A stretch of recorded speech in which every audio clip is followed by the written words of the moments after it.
Venezuela amanece con fuerza, Venezuela amanece en unidad, porque la fuerza es la unión. La fuerza es la unión, la fuerza es la unión, te digo. Venga toda Venezuela a organizarse. La fuerza es la unión, la fuerza es la unión. Y a poner tu granito de arena, dale por Venezuela. Actívate, en la unión está la fuerza. Por eso te digo que la fuerza es la unión. Muy buenos días, Venezuela. Bienvenidos a este espacio. La Fuerza de la Unión es una tribuna abierta de la sociedad democrática venezolana. Compartir con todos ustedes, más allá de cualquier discurso puntual, partidista o ideológico, la angustia, la preocupación, la justa indignación por lo que ocurre en nuestro país y también la certeza, la confianza, la esperanza de que trabajando juntos, de que remando unidos en la misma dirección, seremos capaces de construir la Venezuela de trabajo y de respeto, la Venezuela con alimentos y con medicinas, la Venezuela con democracia y con libertad, que todos necesitamos y que ciertamente todos merecemos. Hoy está, bueno, se acabó el primer mes del año. Todavía hay gente dándose el feliz año por ahí y resulta que ya se acabó enero. Impresionante la gran cantidad de cosas que ocurrieron este primer mes del año 2021 y, bueno, las que van a seguir ocurriendo, pues entre los conflictos locales, lo que está pasando en toda la región bajo el impacto del coronavirus, el tema del desastre por la respuesta militarizada a la migración venezolana, y las elecciones en Estados Unidos, bueno, esto prácticamente se fue corriendo, pues la instalación de la Asamblea Nacional electa el 6 de diciembre del 2020, en medio de todas las críticas y en medio de todas las condenas, lo ocurrido con el colapso, la implosión de la oposición venezolana, de la dirección opositora venezolana. Bueno, todo esto ocurrió en el mes de enero y ya enero se fue. Hoy es 1 de febrero. Y debo decir que de las noticias que hoy inundan pues los espacios de los medios electrónicos y de los pocos medios impresos que aún circulan en nuestro país, hay muchas que son decepcionantes. Decepcionantes no por la noticia en sí mismo ni por sus protagonistas, lo de menos, eso ya es parte de la rutina. Decepcionante porque hay cosas extremadamente graves que están ocurriendo y que no son abordadas, no son asumidas. Fíjense ustedes, una de las noticias más importantes del día de hoy es la denuncia que hace ayer Jorge Rodríguez sobre una conspiración que supuestamente desde la residencia del embajador español habría desarrollado Leopoldo López y que desde allí habría movido los hilos para montar la fallida operación Gedeón y no sé qué cosa. ¿Y usted sabe lo que es eso? ¿Sabe lo que es eso en realidad? Eso en realidad es un movimiento de compensación, ¿no? Porque por un lado Rodríguez tiene la audacia de ir a Fedecámaras a reunirse, no convocar a Fedecámaras, sino ir él a Fedecámaras a reunirse. Es decir, un espacio que hasta hace nada era ícono del mal para el chavismo, bueno, va y lo reconoce como un interlocutor válido, como un actor social válido, con el cual hay que hablar en la presente situación nacional. Y eso, por cierto, yo creo que es correcto. Yo creo que el señor Rodríguez hizo lo correcto, dentro del plan ese que tiene, dentro del anuncio que hizo de la comisión de diálogo, etcétera, etcétera. Tiene que hacerlo. Pero él tiene un problema allí, como lo tienen todos los políticos, como lo tienen también los de la oposición. Él tiene una clientela interna. Le dicen, qué horror que te fuiste a reunir con los empresarios capitalistas y no sé qué cosa, tal y cual. Entonces, para compensar, se va por un lado a Fedecámaras, dice lo que dice y después aparece diciendo, no, porque Leopoldo López es un enemigo malo y tiene cachos y huele a azufre y no sé qué cosa y es malo, malísimo. Entonces, repito, y por cierto, no es Rodríguez únicamente, es Rodríguez y son los de la oposición.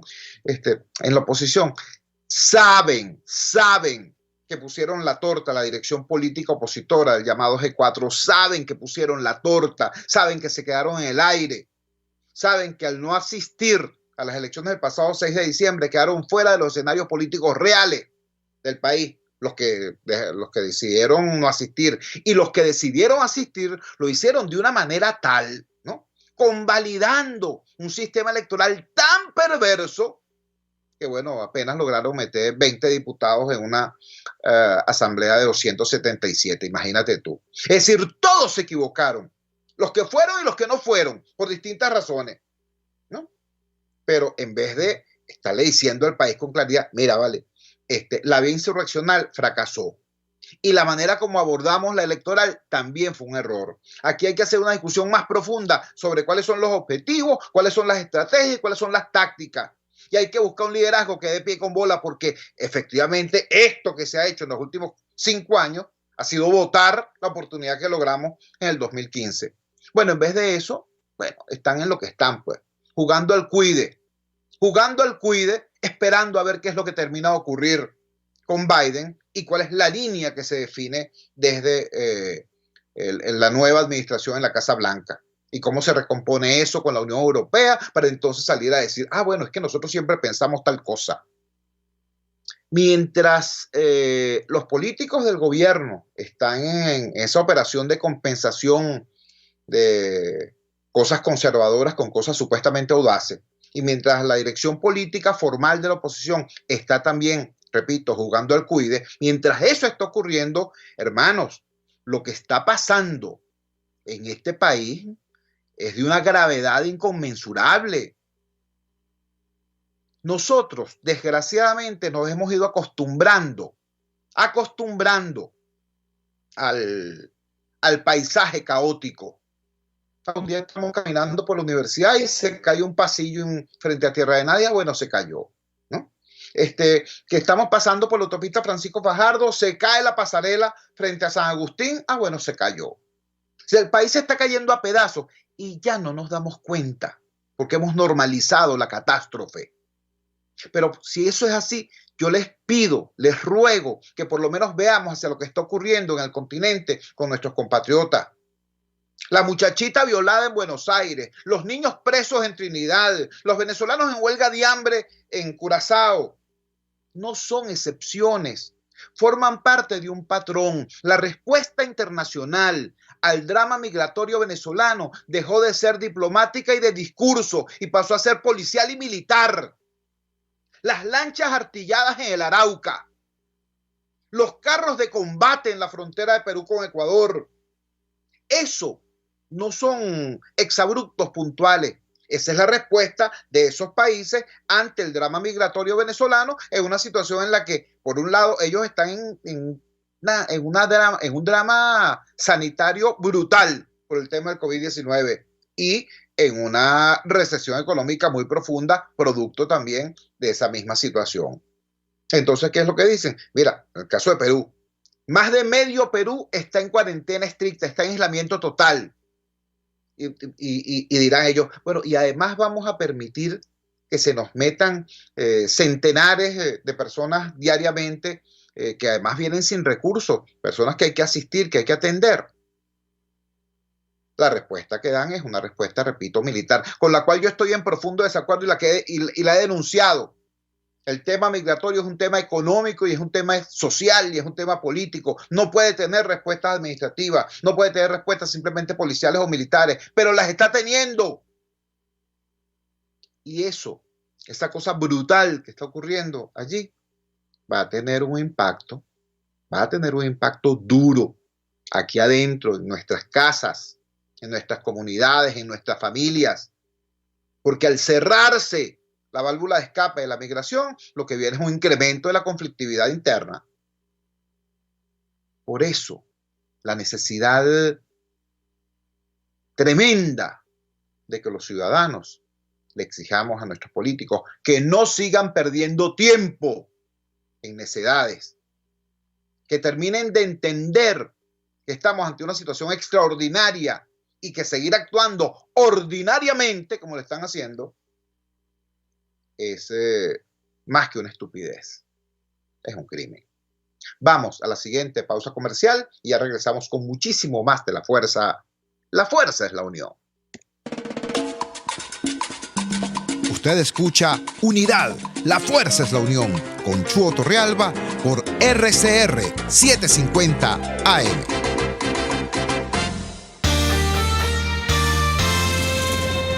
Los temas de actualidad más relevantes son expuestos a la luz de La Linterna. Diego Bautista Urbaneja le invita a formar parte de este ameno espacio de charla y análisis con una buena taza de café y al son de buena música. La Linterna, de lunes a viernes, a partir de las 2 de la tarde, por RCR 750 AM. Voz de América. Información precisa, completa, veraz, objetiva e independiente. Directo a tu pantalla. De lunes a viernes, a las 2 de la tarde, por RCR 750. En la crisis se encuentran las oportunidades. Aquí en Sin Estrés se las mostramos con invitados especiales que nos regalan sus experiencias por una Venezuela mejor. Cada tarde, de lunes a viernes a las 3, desde el emprendimiento, la educación, la salud y el entretenimiento. Por nuestra calidad de vida se nos hace necesario tomar un respiro del agobio diario, dedicar unos minutos a la salud mental y emocional para vivir sin estrés. Sin Estrés, de lunes a viernes a las 3 de la tarde, por RCR 750, la radio que se ve. Ellos sí que no saben nada. Y así nos va. El espacio donde se tocan los temas más candentes de interés político y nacional. Y así nos va. En este programa, la picardía y el humor inteligente son los protagonistas. Pura cabilla. Lara y Hernández descosen y revelan los secretos más oscuros del acontecer político. Y así nos va. De lunes a viernes a las 4 de la tarde. Por RCR 750 AM. Opinión, ideas en debate. Usted escucha a Chuo Torrealba en Unidad. La fuerza es la unión, por RCR. Regresamos a La Fuerza es la Unión. Decíamos al final del segmento anterior que mientras esta situación gravísima está ocurriendo tanto en la región, con la diáspora pobre, con los caminantes, con los balseros venezolanos, bueno, eso está teniendo ya un impacto profundo acá en nuestro país y que es ciertamente importante, relevante, que los ciudadanos ejerzamos la presión legítima que debemos ejercer para que la clase política venezolana deje de jugar carrito y se ponga a la altura del dolor del pueblo, a la altura de la crisis. La semana pasada, semana que acaba de transcurrir, concluyó con dos estupendos análisis políticos hechos por Ricardo Sucre Heredia. Uno, su balance sobre el llamado interinato, y otro, su reflexión su análisis a propósito de la reunión Rodríguez-Fede Cámaras. A propósito de eso, tuvimos una conversación en horas más tempranas que de inmediato comparto con ustedes.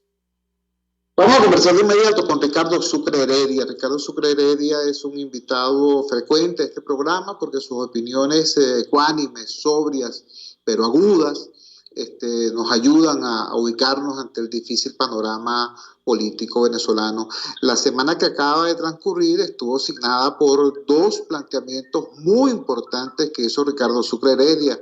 Hizo un balance del interinato y llegó a una conclusión ruda, pero exacta. El interinato nunca existió, de acuerdo a Ricardo Sucre Heredia, y posteriormente hizo un análisis de el polémico encuentro entre Fede Cámaras y el presidente de la Asamblea Nacional electo el pasado 6 de diciembre, Jorge Rodríguez, donde lo primero que hay que destacar es por qué eso que debería ser parte normal de la vida republicana se transforma precisamente en un hecho polémico. Empecemos entonces nuestro intercambio con Ricardo Sucre Heredia. Ricardo, gracias por atender nuestra llamada madrugadora. ¿Cómo es eso de que el interinato nunca existió? Te escuchamos. Buenos días, Jesús, gracias por la invitación y bueno, siempre grato compartir contigo y tu audiencia. Mira, ese tema, bueno, quizás es una opinión que en mi caso he mantenido incluso desde el mismo 23 de enero del año 19, ¿no? Tuve una primera entrevista con los colegas de Radio Capital y yo ahí planteé, y bueno, que lo he mantenido en estos dos años, que el problema de cuando tú te tú te asumes como un gobierno interino, como lo quieras llamar, pero te asumes como un poder ejecutivo. El problema que tiene eso es lo que la gente comentó después y lo que se planteó posteriormente, es bueno, tú tienes que tener una capacidad de poder hacer cosas que hace un poder ejecutivo, tienes que tener capacidad de gobierno. Capacidad de gobierno supone o una administración, o unos recursos, o una estructura. No tienes eso. Tienes un hombre que, bueno, dentro de una estrategia, que esa fue la estrategia que se siguió, que también a mi modo de ver no fue una estrategia bien pensada, fue una estrategia equivocada y eso lo que te dio, bueno, fue un nombre, sí, un reconocimiento de países que ahorita ese reconocimiento ya lo tiene muy disminuido porque no todos reconocen todo, tal vez Estados Unidos, creo. Estados Unidos, bueno, ahorita con la administración Biden es relativo por lo que dijo Blinken, pero en todo caso ya es un reconocimiento muy disminuido, pero mi punto central en ese entonces, como en esta entrevista reciente, es bueno, tú no tienes capacidades para poder competir en eso. Tu capacidad es ser un líder político, construir, por cierto, lo que comentó ayer la canciller de España, cuando se refirió a Guaidó, bueno, la capacidad de unir a la oposición en torno a un proyecto. Esa era tu tarea, unir al país, a los distintos sectores, pero optaste por ser como encerrarte en un gobierno interino, que eso a su vez generó una burocracia, que a su vez eso generó casos de corrupción, una serie de señalamientos, y bueno, eso no te sirvió, vamos a decir, no existió en ese sentido, no existió en el sentido que tú no tienes ningún poder, tú no pudiste competir con Maduro en ese terreno, pues, y eso que tuviste apoyo de eso, de los 50 países, tuviste el apoyo nada más y nada menos que los Estados Unidos, tuviste apoyo del Grupo de Lima, el apoyo de la Unión Europea, es decir, tuviste todo, se habló de una política de protección de activos, es decir, tenías recursos, dinero, o señalaste que estabas, o que al menos los tenías protegidos, pero ninguna de esas cosas funcionó.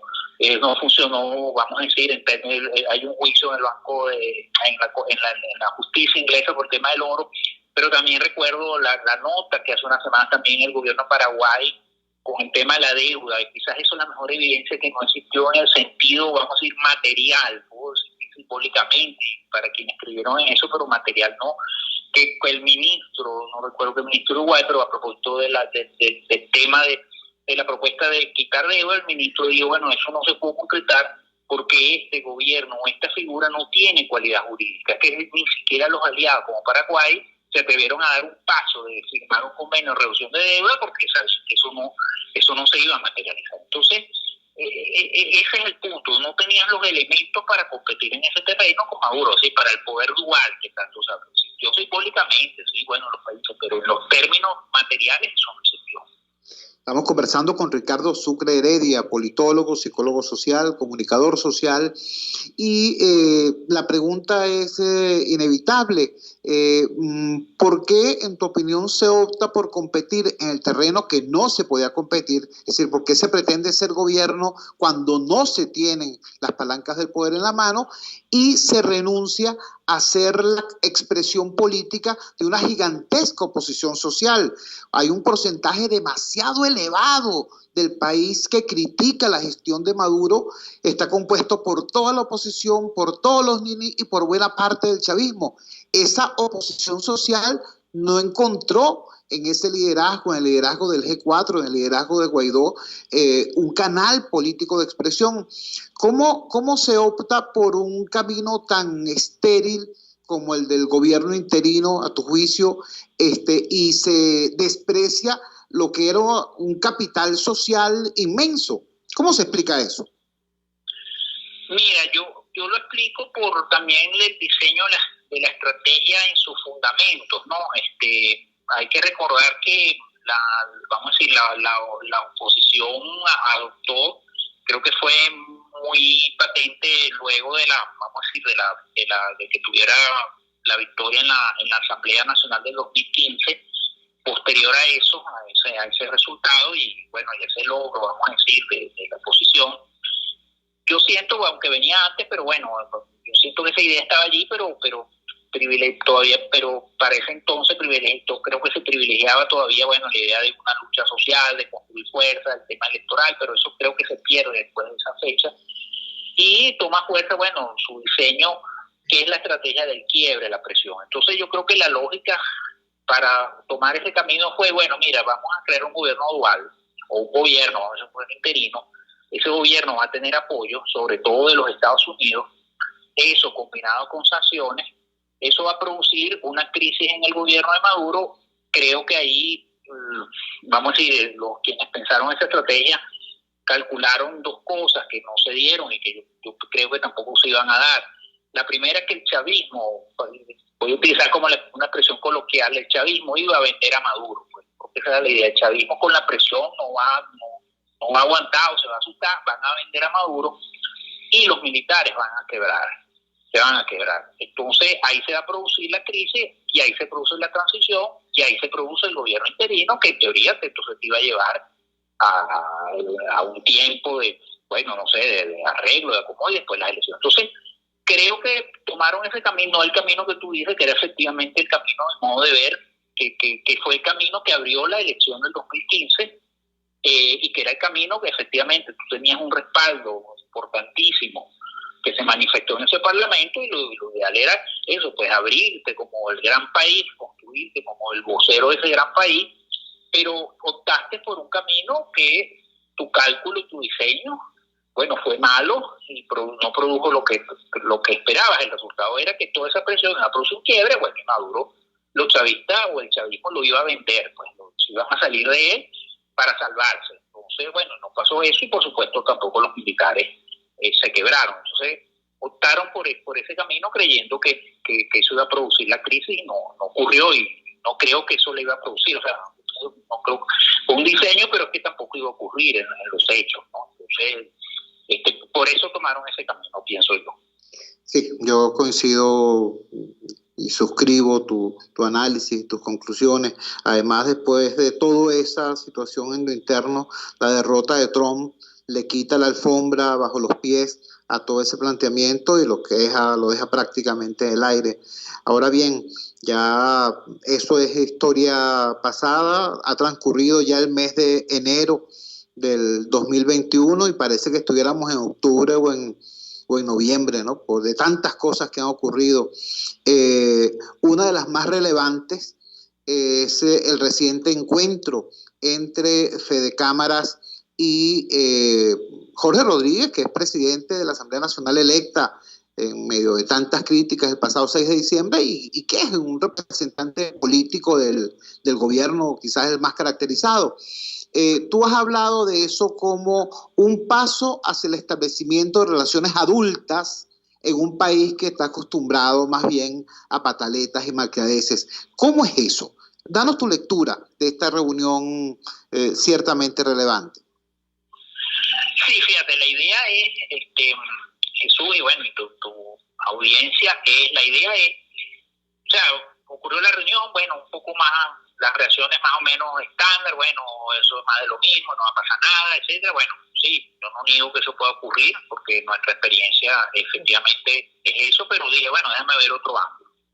Y el ángulo es ese, o sea, puede ser un primer paso en que dos grupos, vamos a decir, opuestos, bueno, un grupo que ejerce el gobierno del Estado y un grupo de la sociedad civil como el Fede Cámara, bueno, efectivamente, decidieron por motivos, vamos a decir, es lo que llamamos los reconocimientos cada una de sus limitaciones. Es decir, el gobierno reconoce que su autoritarismo no puede asfixiar a la sociedad. Es decir, el gobierno es un gobierno autoritario, es una forma de gobierno autoritaria, pero una forma de gobierno autoritaria que creo que siente también la realidad. Pues la realidad es que su incompetencia, su corrupción, combinado un poco con las sanciones, pero el elemento previo es la incompetencia, la corrupción, las sanciones, ha generado una situación de vida en el país insoportable para cualquier venezolano, para todos.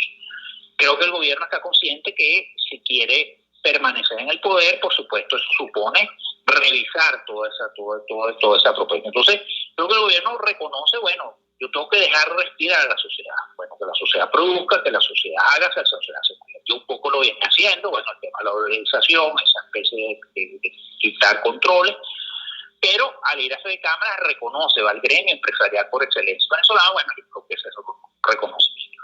Y creo creo que Fede Cámara reconoce, bueno, que no es un actor político en términos de la lucha por el poder como se había visto en el pasado o como uno estaba acostumbrado a verla.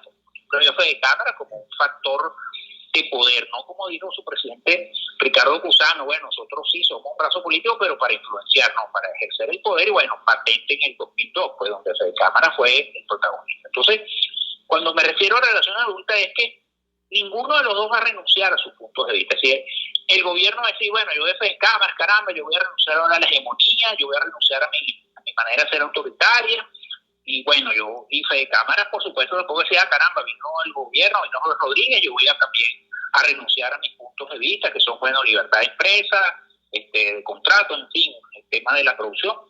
Entonces, creo que la lógica es, y Jorge Bote escribió unos tweets diciendo varias cosas, pero es una cosa, vamos a decir, coloquial, pero que también apunta a mi idea. Aquí nadie se chupa el dedo. Es decir, esa reunión no se va a dar, puede ser que termine, puede ser que naufrague, eso es lo que veremos, pero no se da en el sentido para repetir los esquemas pasados. O sea, donde dice la gente fracasó, etcétera. Sino yo creo que justamente viene lo adulto es, bueno, nosotros tenemos diferencias, pero vamos a construir un mecanismo que permita que esas diferencias puedan ser tratadas, al menos en pasos muy, muy pequeños o cosas muy concretas, y a lo mejor eso después permite otras cosas, pero al menos construir una relación.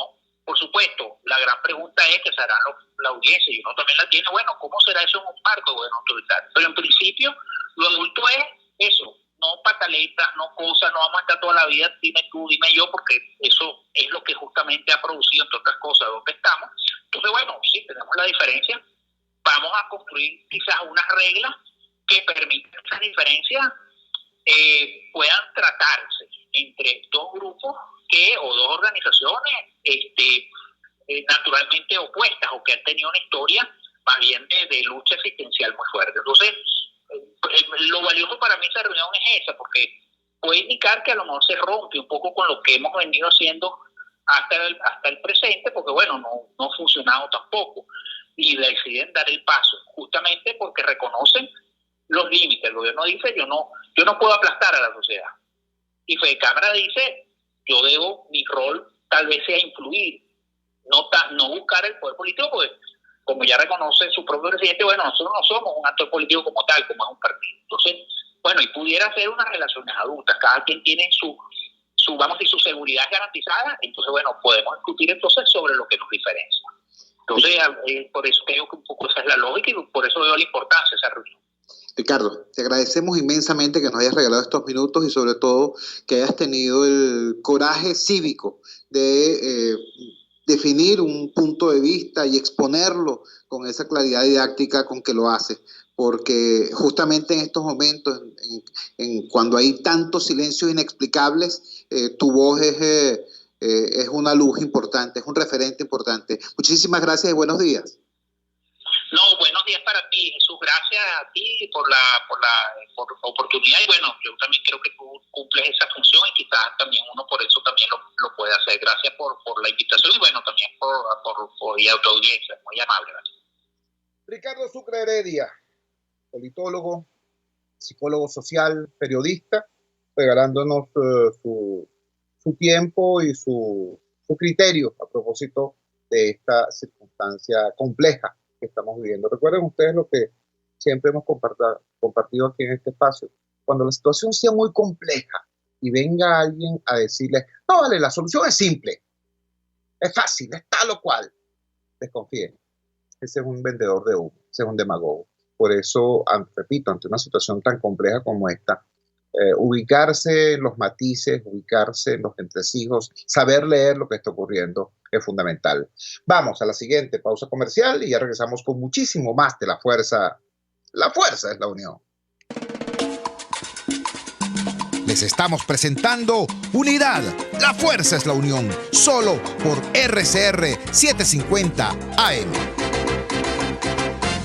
Puedes seguirnos en nuestras redes sociales. En Twitter, @RCR750, la radio que se ve. Ellos sí que no saben nada. Y así nos va. El espacio donde se tocan los temas más candentes de interés político y nacional. Y así nos va. En este programa, la picardía y el humor inteligente son los protagonistas. Pura cabilla. Lara y Hernández descosen y revelan los secretos más oscuros del acontecer político. Y así nos va, de lunes a viernes a las 4 de la tarde, por RCR 750 AM. RCR 750 AM, porque lo bueno une. Les estamos presentando Unidad. La fuerza es la unión. Solo por RCR 750 AM. Regresamos a La Fuerza es la Unión. Ahora vamos a tener otro contacto muy interesante. En Táchira hay una situación muy compleja, muy compleja. En estos días conversamos con Javier Tarazona, el director de Fundaredes, una organización no gubernamental que tiene su base, su sede en Táchira, pero que opera en más o menos otros 8 estados de la República en materia de derechos humanos, en materia además de defensa de la soberanía. Y nos decía Javier Tarazona que, bueno, el país estaba escandalizado por lo que había ocurrido en San Cristóbal, ¿no? El presunto ataque de un grupo de supuestos funcionarios del FAES, encabezados por un supuesto también hijo de Freddy Bernal, contra un grupo de ciudadanos. Pero nos decía Tarazona, bueno, si eso pasa en la capital del estado, imagínense ustedes lo que está ocurriendo en el interior, en el Táchira profundo, allí donde no llegan los medios de comunicación, allí donde ni las redes sociales existen. Bueno, entonces nos dio un conjunto de detalles importantes. A propósito de este evento en San Cristóbal, hay, bueno, lo obvio. Las personas que fueron objeto de la agresión están a resguardo, preocupadas, porque en Venezuela suele ocurrir que los denunciantes de los atropellos terminan siendo denunciados y perseguidos. Pero también hay, digamos, eso que en jerga militar o policial llaman daño colateral. Este daño colateral es la agresión a los comunicadores sociales, a las personas que han dado la cara para informar al país sobre lo que está ocurriendo. Uno de estos datos de la realidad es el que tiene que ver con el colega Obeiser Prada. Obeiser Prada es periodista y actúa desde allá, desde San Cristóbal, y ha sido un factor fundamental para que el país pueda conocer qué fue lo que ocurrió aquella noche del 22 de enero, creo, en San Cristóbal. Ha sido objeto de amenazas, ha sido objeto de presiones. El Instituto de Prensa y Sociedad, IPIS, y el Colegio Nacional de Periodistas se han hecho eco de esta situación, y tenemos en línea precisamente a Obeiser Prada. Obeiser, gracias por atender nuestra llamada madrugadora. ¿Qué es lo que está pasando en San Cristóbal? ¿Qué es lo que está pasando en el Táchira? Y en concreto, ¿en qué condiciones se está dando tu ejercicio profesional allá? Muy buenos días, te escuchamos. Buenos días, Chu, un saludo para toda tu audiencia. En verdad lo que está sucediendo en Táchira, no solo en San Cristóbal, en todo el Táchira, es un abuso de poder por parte de estas fuerzas especiales denominadas. ¿Aló? No todos, por supuesto, pero es un grupo en el cual pues está comandado por el hijo de Freddy Bernal, quien ahora ostenta ser diputado de esta Asamblea Nacional Chavista, y que su nombre es Amani Bernal. Y no es un supuesto grupo de FAES, porque Freddy Bernal ya en una entrevista, en sus declaraciones, certificó que era un grupo del FAES junto con su hijo Tamani, que al parecer, según él, no es miembro de la FAES, sino del SEBIN, y que actuaron esa noche del 22 de enero en una operación que al parecer estaba un vehículo intentó colisionar con una patrulla donde ellos estaban conduciendo, y entonces según Freddy Bernal decía que era una operación normal, pero que las personas estaban ebrias, y allí pues se formó una escaramuza donde las personas pues que supuestamente estaban siendo objeto de detención pues se enfrentaron con esa comisión de la FAES. Pero la realidad es que sí ocurrió pues una detención de un vehículo con algunas personas, pero era grave la situación porque ellos estaban golpeando a estas personas, o sea, los uniformados, y al frente de donde estaba sucediendo esto hay una feria de comida, estaban grabando este operativo, y como a los FAES no les gusta que les graben cuando están cometiendo estas irregularidades y abuso de autoridad en alguna operación, entonces se fueron contra esta feria de comida, es decir, contra las personas que estaban grabando, y allí pues les quitaron, les arrebataron sus teléfonos, les apuntaron con sus armas, y obvio que algunas personas que estaban allí pues entonces quisieron enfrentarlos del porqué de ese abuso policial, le cayeron a golpes a personas, uno de los que estaban allí, el vigilante, que es el tío de la doctora Laura Hurtado, que declara denunciando y dice que el hijo de Freddy Bernal estaba allí, y fue confirmado posteriormente por su padre. Ella fue golpeada, y golpean también a uno de los empresarios dueños, locatarios de esta feria de comida, que también denuncia la situación públicamente, pero lo grave de ello es el poder que utilizan a través de armas de guerra, de cómo enfrentan a la población civil desarmada, les colocan granadas para amedrentarlos, amenazarlos. Estaban ebrios, de acuerdo a las denuncias que hacen las personas afectadas, las víctimas. Incluso la doctora señala que más que ebrios estaban consumiendo, según ella, droga, porque ella vio, de acuerdo a su percepción como médico pediatra, que es los ojos de uno de estos agresores, como el señor Jesús Tamaní Bernal.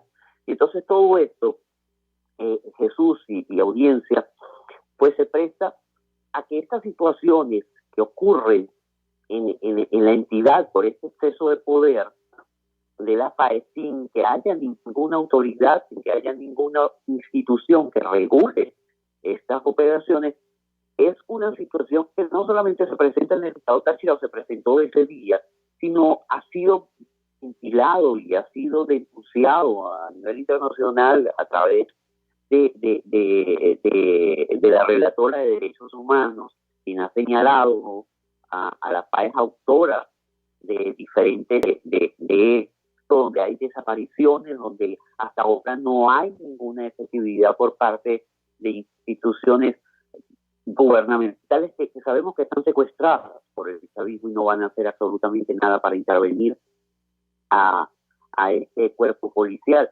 Pero esto es lo que sucede. Y más allá de esto, después se supo, Jesús, de que no había sido esta primera incursión que había hecho la FAES este 22 de enero, sino también había actuado anteriormente contra otros civiles, contra otros empresarios quienes pedían vacunas, quienes entraban y consumían licor, consumían comida en establecimientos públicos, no querían pagar, amedrentaban a las personas, las golpeaban, pero por supuesto esto no se ha sabido públicamente por miedo pues a denunciar y que después en este caso recurran contra los empresarios o contra las personas y las desaparecen. Y por ello es que las personas pues tienen miedo a denunciar. Yo supe de dos, aparte de lo que sucedió el 22 de enero, supe de dos más situaciones y las denuncié a través de mi cuenta de red social. Y esto ocasionó pues un ataque directo contra mi persona por parte de grupos o del chavismo que están bien organizados en el estado Táchira y que se dedican precisamente desde laboratorios terroristas cibernéticos a amedrentar a los periodistas y a quienes denunciamos para poder callarlos. Esta es la situación en resumen que ocurre en Táchira, en frontera con Colombia. Obeiser, te agradecemos inmensamente que nos hayas regalado estos minutos, que hayas atendido nuestra llamada madrugadora y además que tengas pues el coraje cívico y la condición profesional como para, en medio de toda esa situación, sin embargo, levantar tu voz y llamar las cosas por su nombre. Un gran abrazo, mira, y esta humilde ventana está a tu orden siempre para difundir la verdad de lo que está ocurriendo en el Táchira. Buenos días, Obeiser. Muy buenos días, muchas gracias, Jesús, y por acá pues seguiremos en eso, seguiremos ventilando las situaciones que ocurren, que lamentablemente pues tenemos en un país y en nuestro estado un secuestro de instituciones y que están regidas por capos que lamentablemente no tienen ningún tipo de humanidad para la protección, son sencillamente bandas uniformadas y que la población pues se siente desprotegida, que no solamente es atacada por organizaciones terroristas y por delincuencia, sino también ahora la delincuencia está institucionalizada y es la gran verdad que ocurre en nuestra entidad. Muchísimas gracias, Obeiser. De verdad, muy buenos días. Obeiser Prada, periodista, trabajando y viviendo desde el Táchira, desde San Cristóbal, dándonos este reporte preciso y desde el terreno de lo que está ocurriendo. Debo recordarles que desafortunadamente no estamos hablando de un exabrupto puntual, de una excepción. Este fin de semana fue también titular en los medios lo ocurrido en Monagas. En Monagas un tribunal dictó orden de aprehensión contra el jefe del FAES y otro grupo de funcionarios por secuestro agravado, nada más y nada menos.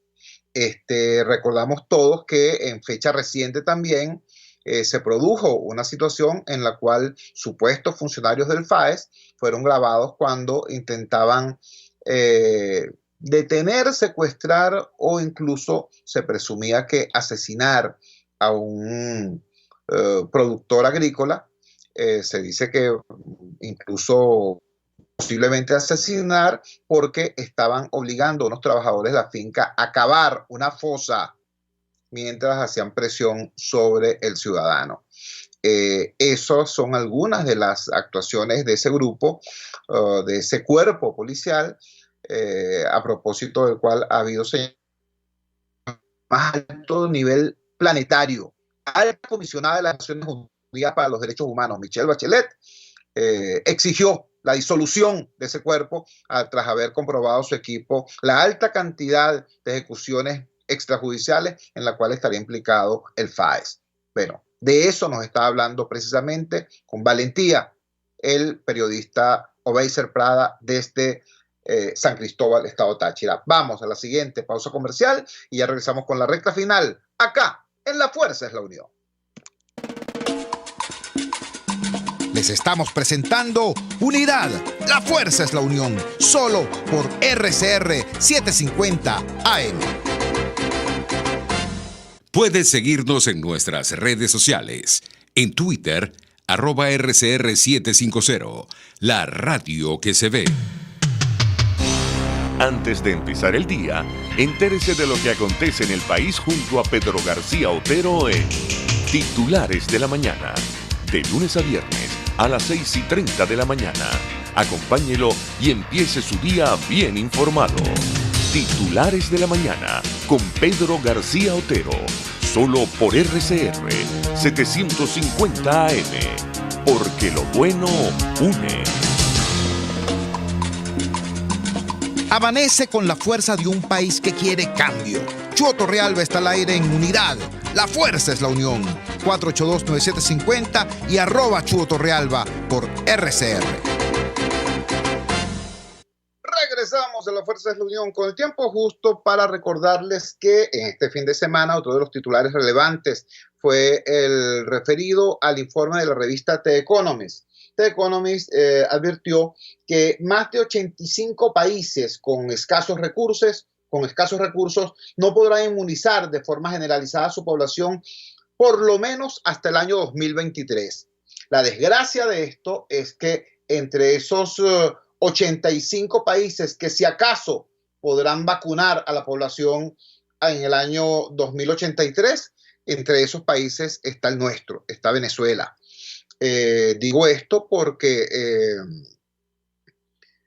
aquí el gobierno ha estado hablando de que va a comprar 10 millones de dosis de la vacuna rusa. Eso ha generado preocupación en la sociedad científica, en las sociedades científicas médicas, primero porque la vacuna rusa no ha terminado la tercera fase de experimentación. De hecho, Venezuela forma parte de los lugares donde se están dando esos trabajos en la tercera fase de investigación. Y en segundo lugar, porque se pregunta a la gente, bueno, si no tienes acceso a los mecanismos de la Organización Panamericana de la Salud porque debes 11 millones de dólares, 12 millones de dólares, ¿cómo vas a comprar 10 millones de vacunas? Bueno, lo cierto es que cuando se produjo ese debate desde la Asamblea Nacional presidida por Juan Guaidó, se afirmó que se habían hecho diligencias para que el mecanismo COVAX de la Organización Mundial de la Salud y la OPS incluyeran a Venezuela dentro de ese sistema para darle acceso a las vacunas a los países pobres. Bueno, resulta que ya se produjo la primera información sobre el COVAX. Es titular de hoy. Nos dice así: Colombia, Perú, Bolivia y El Salvador son los 4 países de Latinoamérica seleccionados dentro del primer grupo para recibir vacunas del mecanismo COVAX en febrero. O sea, ya no solamente son Costa Rica, México y Argentina los países que han empezado el proceso de vacunación. Ya son países como Colombia, Perú, Bolivia y El Salvador los que arrancarán en febrero a vacunar, mientras que aquí en Venezuela tenemos goticas milagrosas. Goticas milagrosas. En relación a este último tema, yo les ruego, les insto a que busquen el reporte que elaboraron los colegas de Armando.info. Son milagrosas las goticas, ciertamente. Lograron un milagro. Un par de personas que no tienen nada que ver ni con ciencia, ni con investigación, ni con medicina, son los descubridores ahora. Se volvieron científicos en tiempo récord. Y así titula Armando.info. De mercaderes a científicos, el verdadero milagro de las gotas presentadas por Maduro. A falta de pruebas confiables que certifiquen su efectividad contra la COVID-19, las gotas presentadas por Nicolás Maduro como milagrosas y cuya distribución ya autorizó, convocan al escepticismo. El laboratorio que las produce, desconocido, tuvo antes la persona jurídica de un importador de repuestos para carros. Repito, el laboratorio que produce las goticas milagrosas antes era un importador de repuestos para carros, de acuerdo a su registro jurídico. Quienes se presentan como autores de los supuestos estudios clínicos que respaldan el medicamento son socios comerciales y operadores políticos del oficialismo. Uno, que se proclama escritor de bestsellers en Amazon, llegó a estar preso bajo acusaciones de presuntos ilícitos en una subsidiaria de PDVSA. El otro, propietario de empresas que llegaron a ser contratistas del Estado, tuvo una discoteca en Margarita. Bueno, ese es más o menos el talante de la información que con la firma de las periodistas Isayén Herrera y Patricia Marcano nos proporciona el portal Armando.info. Yo les invito a que lo busquen, a que lo lean y a que comparen esa realidad con esta otra que nos traen los titulares de hoy. 4 países, entre ellos países muy pobres, el caso de Bolivia, el caso de El Salvador, ya tienen asegurado que en febrero van a tener vacunas para arrancar, por lo menos 1 millón de vacunas para arrancar su proceso de vacunación. Ya antes países pequeños como Costa Rica o países que están en una órbita ideológica similar al gobierno de Maduro, como México y Argentina, bueno, también disponen de los recursos para arrancar el proceso de vacunación. Y mientras tanto, acá en nuestro país, discurso y goticas milagrosas. Eso es lo que convoca a la indignación ciudadana. Eso es lo que convoca a la acción concertada de los ciudadanos, repito, para hacer legítima presión sobre la clase política para que dejen de jugar carrito y se pongan a la altura del dolor del pueblo, de la urgencia del país, de la emergencia de la nación. Trabajamos para ustedes en la dirección general de la emisora, Jaime Nestares, al frente de los controles estuvo César Arteaga, habló para ustedes su amigo, comunicador popular, activista social, ciudadano en lucha por la democracia y por la libertad, Jesús Chuo Torrealba. Ahora más que nunca, fuerza Venezuela, porque la fuerza es la unión. La fuerza de la unión fue una presentación de Frigoríficos NIS, el placer de la carne, ubicado en la planta baja del mercado municipal de Chacao. Muy buenos días, hasta mañana. RCR presentó Unidad, la fuerza es la unión, con Chuo Torrealba, solo por RCR 750 AM. Amigos, nace un nuevo concepto de farmacia en Venezuela. Farmacia CVS y más. Todo lo demás. En Farmacia CVS, en español CVS, lo consigues todo en un solo lugar. Salud, belleza, hogar y comida. Un nuevo concepto en todo para un nuevo concepto.